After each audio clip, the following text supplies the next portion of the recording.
This is Joshua Hart here for Seconds Out. Delighted today to be joined by Adam Smith here over Zoom. Adam, I appreciate your time today. And how is everything, my friend? You're good? Good, thanks, Joshua. Yeah, absolutely good. About to go into Talk Sport and do their Saturday Fight Night show. Plenty to talk about, of course. Long night, watching the entertainment, or maybe lack of it at times, from Texas. Certainly some really good fights on the card, and for boxing fans was good. And I guess we got more eyeballs than maybe ever on the sport. So there was some good, I think, that came out of last night, but also some not so good. And yeah, there'll be plenty of reflection, I think, reaction from the aftermath of Texas. Looking forward to Chris Smith tonight in Saudi. Really good fight against Zerdo Ramirez. Loads happening in the boxing world. I've got Sophie Alish, one of my fighters, and the Rowdy Yameri, both in action next week in Newcastle and London. Yeah, we've got a GBM show in a couple of weeks after that. So yeah, we're really excited. Good stuff happening at the moment, and plenty to talk about as ever in boxing. Absolutely. But we'll dive straight into things. I know you've got to be at Talk Sport soon, so I don't want to take up too much more of your time. But we saw last night, obviously, you mentioned the entertainment or lack of entertainment in Texas. And I've said this the whole build up and before the fight, before everyone stops talking about it, I'm going to say it again that in 2024, as a young 18-year-old myself, growing up watching someone like Jake Paul on YouTube, I would have never, ever in a million years have thought I'd be seeing him share a ring with Mike Tyson. But we know how the boxing world can work in mysterious ways, and this was another, probably the most mysterious event I've seen in a long time, seeing this fight unfold between the two last night. And a lot of people said it was quite a tough watch at times. What did you make of it, Adam? Agreed. I thought it was a tough watch. I always thought it was going to be a bizarre event, one that I sort of wanted to see pass. These things shall pass. And it did. And look, I'm all for entertainment. I'm all for different generations, different eyeballs, of course. You know, things change, things move. And I found that very much when we were working with Logan and KSI a few years ago at Sky. And we had a lot of criticism at the beginning for that by fighters, by fight fans saying, well, why are you doing this? Well, we're offering it to a different audience. And, you know, I'm very much, I like challenges. I like storytelling. I like different events. And we threw ourselves into it and we had a lot of fun. And I think what we got out of that was that they were the same sort of, had the same sort of ability, I guess, in the boxing ring. It was well matched. Wasn't great fight or anything, but it topped a bill. We had other fighters on the bill. I think Billy Joe Saunders and Devin Haney were on that night. So yeah, again, different eyeballs, a little bit like last night, but a really sort of well matched main event. Whatever level you're looking at, whether it's Southern area equivalent to English level, and I guess that a lot of fighters are critical of it because they've put many years into their careers, and some of them don't even get near British title level, and they don't earn that sort of money. So I get the sort of disappointment maybe with real fighters, but we're in the world of entertainment. We're in a business world. You know, my kids knew all about KSI and Logan Paul, and they were really interested in it. They didn't know about Lawrence Okoli and Isaac Chamberlain. So there is room for different worlds, I guess, and so they shall entwine. We had a lot of fun with Mayweather McGregor, but again, it was a sort of theatrical event for me. It was more we knew what was going to happen, and Conor was very brave in there, and a bit like last night. Like Mike was very brave. I'm not going to shout down on Mike Tyson because he is a legend, and I grew up watching him and his magnetism and the baddest man on the planet, and that's the way I always wanted to remember him. I thought he went on too long in his career anyway when he was fighting the likes of Kevin McBride, and really sad sights to see. He came back, he had that sort of exhibition against Roy Jones. But, you know, I like fighters that go out either on top or certainly don't stay around too long. Roy Jones himself, if he'd retired, for example, after beating Johnny Ruiz for the heavyweight title, he would have been remembered probably in the top three fighters of all time. But he went on to many other fights, and his career, of course, declined and fizzled out, and it took away that sort of heyday. And Teddy Atlas told me once that Mike Tyson was like a shooting star, brilliant but gone. And that period from sort of 1985-6 to 1989-90, that 3-4 years where he was just incredible and ferocious and intimidating and exciting and at the peak of his powers, was wonderful. But it's 35 years ago, 36 years ago, I think, since he destroyed Michael Spinks, which in my eyes was his greatest night. So really difficult to sort of get your head around. A 58-year-old Mike Tyson going into the ring. All respect. If he needs the money, if he trained for 6 months, he did everything he could have done. No questions there. But he's fighting a 27-year-old who, okay, wouldn't have been able to lace his gloves once upon a day, of course not. But now is a strong, athletic. He's obviously got his own challenge. He wants to prove to himself that a YouTuber can maybe even fight for a world title, etc. But he's going about his work. And okay, the one slight loss to Tommy Fury, but we sort of know probably where his level is. But we're talking about a 58-year-old man and a 27-year-old man. And for all the sort of stuff on the pads and all that we were seeing, and everyone getting excited, and Mike Tyson's going to smash him up and all that, I was always thinking, no, the legs won't be there, the body won't be there, the resilience won't be there. The bravery actually was there, and he did fine, but it was a really difficult fight spectacle to watch. I'm glad Jake sort of held him up, to be honest. I wanted a controlled spar because I didn't want him to get hurt. Jake wins on points, all fairly predictable, I think, despite the sort of the razzmatazz beforehand. And I get it, right? Boxing's always going to have controversy, debate. That's what we love about it. But ultimately, health and safety are paramount to this sport. And we're very fortunate that Jake Paul did not unleash huge punches on Mike Tyson last night, I think, because that would have been terrible. So I think they knew the script. I don't think it was scripted. I don't think you can actually say, people were saying, oh, were they, when Mike was biting his glove, were they talking in there? No, that's what he's always done that. But was it a controlled event after 2 or 3 rounds? I think so. I think they knew it in there. And I'm quite glad that that's what happened. But yeah, it was a damp squib, really. After what was a great night, it looked fantastic. The whole sort of the Netflix, the spectacle, the event itself was brilliant. And we had that wonderful fight at welterweight between Mario Barros and Abel Ramos, and that was a great fight. And then, of course, an even better one between Katie and Amanda. But there's a little sting in the tail there with the headbutts, and Katie's not a dirty fighter, but her head was getting in the way. That's sort of what she was doing. She was trying to fight for her life in there, and I think that was unfortunate. So I think that was a little bit. Yes, maybe she deserved a telling off. I think it was a little bit overhyped, the whole sort of headbutting. I don't think Katie Taylor's a dirty fighter. But I do think she lost. I think that Amanda Serrano should have got the decision. However, it was a great fight, and as Andre Ward said afterwards, no robbery there. You don't have a classic fight of the year candidate, which is a robbery. No, it was a great fight, and I felt for Amanda. I felt a little bit for her in the garden, but it was close. And Katie, yeah, got the rub of the green. The Irish luck maybe at the end of the day, but didn't really matter who won to me. It was just a great fight and a great advert for the sport. And I want to see them go again, obviously. And what Amanda has done coming up in weights is amazing.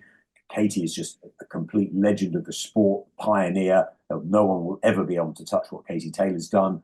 And then you had this, which was amazing seeing Mike Tyson again. We're all electrified when he sort of does anything. But when he came in the ring, he looked to me an old guy, and it just was sad. And I know that the younger generation, you guys maybe who've never sort of experienced that, would have thought, wow, we want to see a Mike Tyson fight. Well, go back and watch The Great Nights, which I do regularly, and it's 2 different people. But you can't help that. It's Father Time. I was with Lennox Lewis last week, and he said he'd never do something like that, because he's put that to bed. He's parked that. And Scott Welsh, who was with us as well, actually said that he keeps himself fit every day. He didn't abuse his body like Mike has in the past. He keeps himself fit every day. And he said that when he spars with Tommy, it's a disaster. He said he gets hit, he gets hurt. He said he gets out of the ring because the body's not there anymore. So the mind might be. So, yeah, look, I'm glad it's passed. I'm glad everybody's okay. Jake Paul moves on. But I'm I wonder whether we should have had it in the first place. And did it put a spotlight on our sport? Yes. Did it put a spotlight on our sport in the right way? Not sure. And I think we've got to think carefully about the future. Like Jake Paul, great. No problem with him carrying on his career. We're all going to be excited to see how far he can go because it's a challenge. But let's not do this sort of stuff again.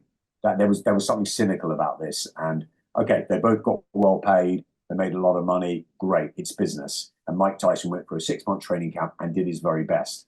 But you and I think, knew what was going to happen beforehand, and that was sad to see it unfold like that.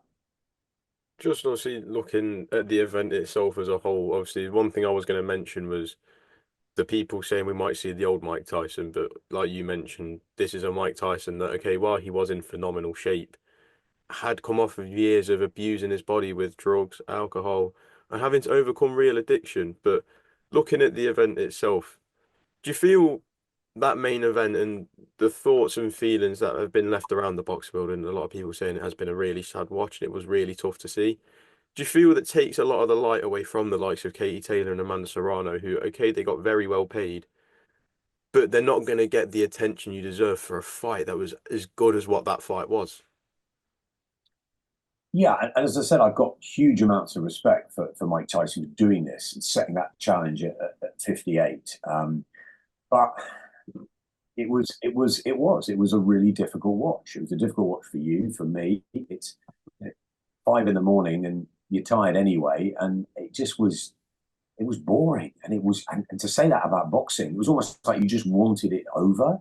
It was a very, very strange sort of half an hour, whatever it was. It was really weird. And I think, look, you can look at it two ways. Katie and Amanda got the paydays of their careers and fantastic. And it's really good that women's boxing has been elevated to this level and this platform. And it's fantastic that huge amounts of people who tune into Netflix, and I had problems with the stream, and I'm sure you did. It was possibly crashing at times. It was obviously, broke records. I'm sure all of that, and I understand that it's curiosity. Curiosity kills the cat, right? You have, it's what is going to happen. There's this sort of unknown.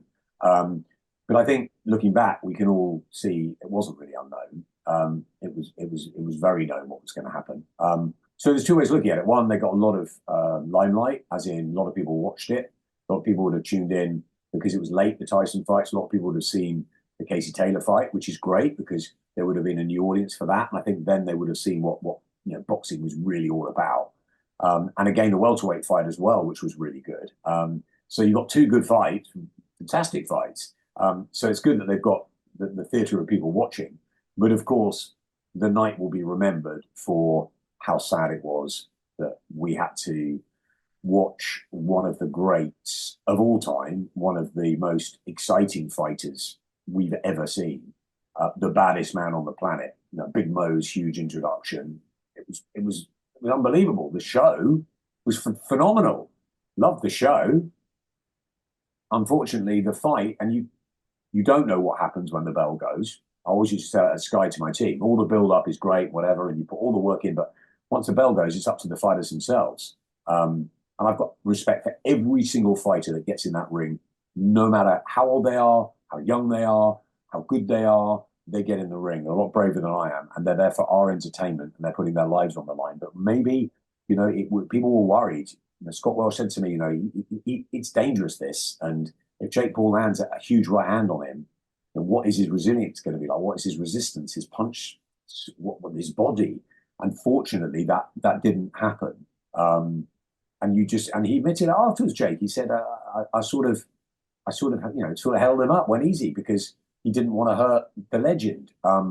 So it was all just a bit sad. But having said that, Jake Paul and Logan Paul are phenomenal at what they've done.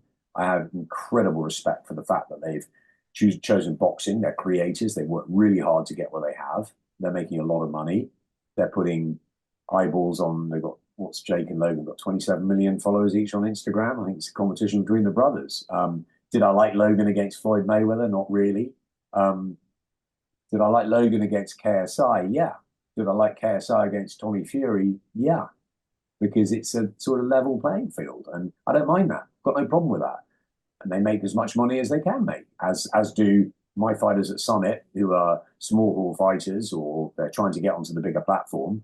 Sophie Ali could become a world champion one day. So could Carl Davis. So could Nurali Yameri. At the moment, they're working their way up and getting little purses or very, very few. Trying to sell tickets. It's hard at that end, but if you've got a chance to do something, you've got to grab it in life, and that's what the Paul brothers have done.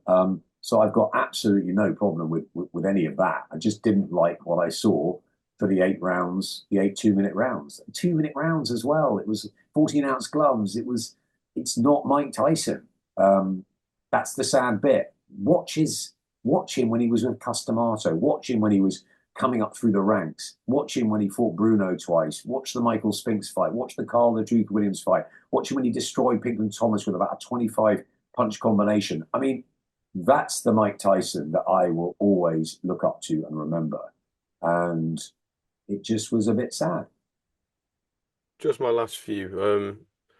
Obviously, when this fight between Jake Paul and Mike Tyson was originally made, it was meant to be an exhibition fight. No knockouts, just what we saw last night. But a lot of backlash on social media. Fight gets turned into a professional fight instead. But when you look at the commission, there was a lot of rules twisted that you wouldn't see in a normal professional boxing match. Do you feel something needs to be done where you can't sanction a 58-year-old man to fight no matter how great they were? Something needs to be done where that can't be allowed to happen again, can it? Again, I said it earlier in the interview, boxing is always full of controversy, unpredictable moments, twists. That's why we're all hooked on it. And that's why we've been around it for so long. And that's why we love it.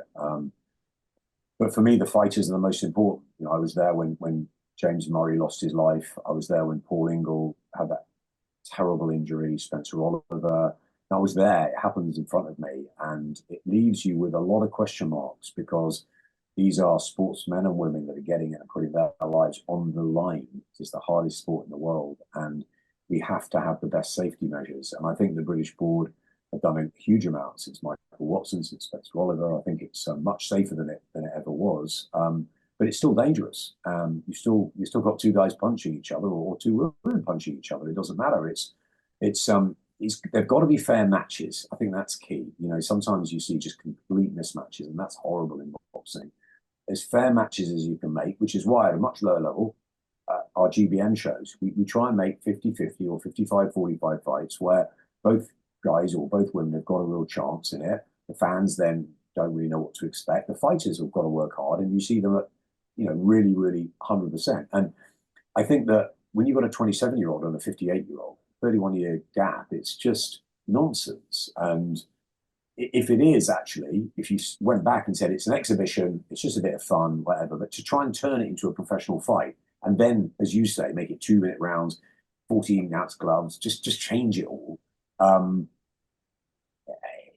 It does. It makes a bit of a mockery of boxing. It doesn't make a mockery of entertainment and events and business. You know, we see WWE, we see all sorts of different sports, different theatre, whether things are sort of real or not real. And we see that in film and in theatre when you go out for a night, you escape into that world.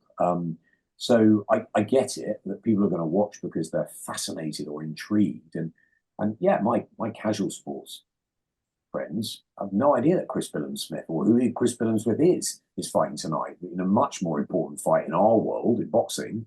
But they were like, "Oh, I've got to watch this. You know, can Tyson do it? Can Jake Paul? Who's Jake Paul? He's going to be smashed up. Maybe Jake Paul will win because he's so much younger." There were so many questions beforehand that if you didn't know how it was going to sort of work, as I think we did, you tune in. And Netflix took a plunge into the sports world with a huge event, and they've broken records. And from that point of view, it was a massive success. But we have to be careful for the next one that let's see Jake Paul, challenge, a real top fighter, a European champion, a world title challenger. Maybe one day, he wants to share the ring with Canelo. He says Canelo needs me because I'm the money man, right? Well, Canelo's a legend. I mean, that looks a complete mismatch on paper, right? But at least he's not 58 and he's not a shadow of what he was like. He's not a sort of cardboard cutout of what he was.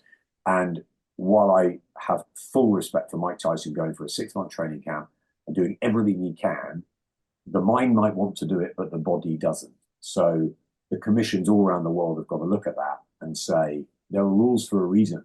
George Foreman came back at 45 and knocked out Michael Moore and became a world heavyweight champion 20 years after he first did, and people were saying he shouldn't be in a ring. So sometimes there is the impossible, but we know the life Mike Tyson has led. We know the build up to this. We know what a young man Jake Paul is, and he's a strong, athletic guy. And there's a reason why fighters have a span in their careers, and there's a reason why, apart from George Foreman and maybe Bernard Hopkins, because he lived like an absolute monk during his career, up at 5 in the morning, bed at 9:30 every night, no sauce on his pasta, all of that, because he lived absolutely and breathed it. He could go on a little bit longer, but he's not fighting at 58, is he? He's in Saudi watching the Young Brigade. So I think that tells you everything. I didn't like the Roy Jones spar with exhibition with Mike Tyson a few years ago. So it was never going to get any better last night. And I love this sort of, I love the fact that the boxing world got behind Mike Tyson. Come on, Mike, shut the YouTuber up. I get that. I love that passion that they've got because they love what Mike Tyson was. But it wasn't real, was it? And that's what we saw last night. We saw something that was real, and it was really sad. And just my last question, obviously, looking at the future now, we know that the future for Mike Tyson is to hopefully never see him back in a boxing ring and keep his health. He said that last time. He said that he'd do it again, didn't he? Or Uh, was I tired? I think I might have been too tired. I don't remember him saying that, but you could be right because I did see him going back and forth with Logan Paul Maybe, afterwards. maybe who knows? Maybe he'd do it again. Please, please not. If he's made 20 odd million from it or whatever he made, surely he doesn't have to do this again. Mm, And if he wants another challenge, fine. Set another challenge in a different type of sporting environment, but not in a boxing ring. not at all. For Jake Paul, what do you want to see him go on to next? I know the likes of Kevin Lerena, Myris Bradis have called him out for fights. I Right? know it sounds mental, but is it realistic? I don't see a problem with Jake moving up and moving fast. Don't see that. Don't have a problem with that. If he gets beaten by one of those guys, he gets beaten by that. I don't see an issue with that. I think an older, maybe retired sort of former world, not retired rather, former world title challenger or something that's still boxing, not someone that's retired for 20, 30 years, of course not, but someone maybe that's at the end of their career and is a test a little bit like you match fighters and you get them at the right sort of time to build prospects up. Yeah, they've got to be careful with Jake, but I think that why not? If he wants to fight current fighters, I've got no problem with that at all. And we'll find out how good or not good he is. We found out against Tommy Fury. That's probably his sort of level. So, would you fancy him against a Bradis or even a Kevin Lorena or someone like that? Or I don't, probably not. But why not give it a go? If he wants a challenge, I've got no problem with that. And they want to make a ton of money. I've got no issue with that. Well, Adam, I appreciate your time tonight. Thank you very much, as always, for your time. And enjoy the rest of the fight tonight as well, because, well, feels like a Sunday today after a big fight night last night, but we still have more great boxing coming up, doesn't it? So life's good, isn't it? Thank you very much, Adam. Cheers. Take care.